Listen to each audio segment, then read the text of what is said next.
Notice I have time here in a column called time with a capital T.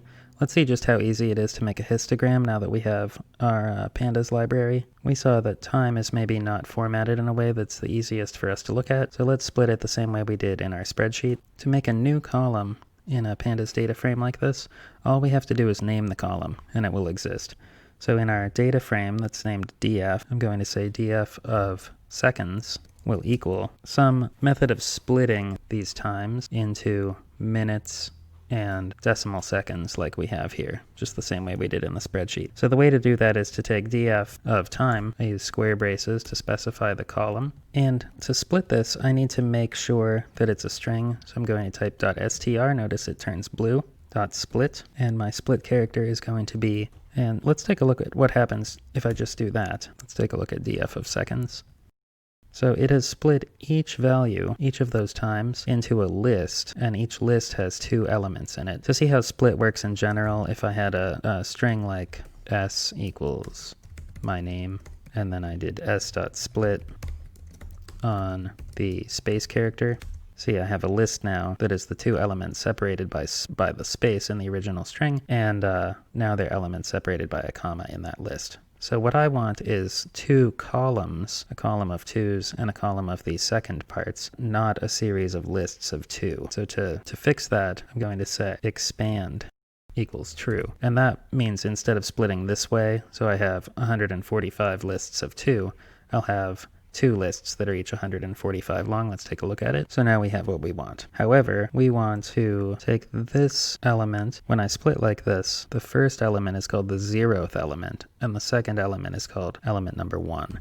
So if I specified here element 0, it gives me just the first element, the left value. So I'm going to take the number of minutes, which is value 0, and remember to convert that to seconds. Since there are 60 seconds in a minute, I'm going to multiply by 60. And now I want to add the same thing. I don't think it'll let me multiply by 60. Notice that we're using a string here, and I can't multiply strings. Let's see what happens if I try to multiply a string. And I take a look at df of seconds. Let's look at just the first element. I see that I have 62s. So multiplying a string by 60 just says copy the string 60 times. So we want here to say dot as type float. And that makes it a number, a floating point number, meaning a number that's allowed to have decimal parts as opposed to an int. If we try this again and take a look, we should get just 120.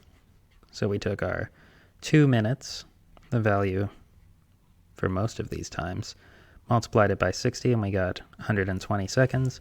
And now we want to take this same structure. I'm just going to copy everything up to the times 60 and paste, except here instead of element 0, I want element 1. And we want to add that to the original value. So I am defining a new column that's equal to the split of the old column, split on the colon character. Take the left element and multiply by 60, and the right element with index 1, and just add it to the left element. Let's take a look at df after having done that, and notice I have a new column called seconds here on the right. When we create new columns, by default they're added to the right, and it contains the number of seconds, including a decimal part. Now we can make the plot we want. I can say plt.hist of seconds, and let's make 30 bins. I can't just say seconds, I need to say df of. Remember I named that with a capital S. And there's our familiar histogram. We can see this population and a population of slower times, and we remember why that is for historical reasons. Remember, there's no best number of bins. Here I'm specifying the number of bins, not the bin width. There are ways to do both, but we'll keep it simple here. If we wanted to change the color, we could say color equals red, and it has the expected behavior. If we wanted a grid, we could add a line here, plt.grid, and it puts a grid behind the data. Depending on the context, that might be helpful, or it might make the plot look busy.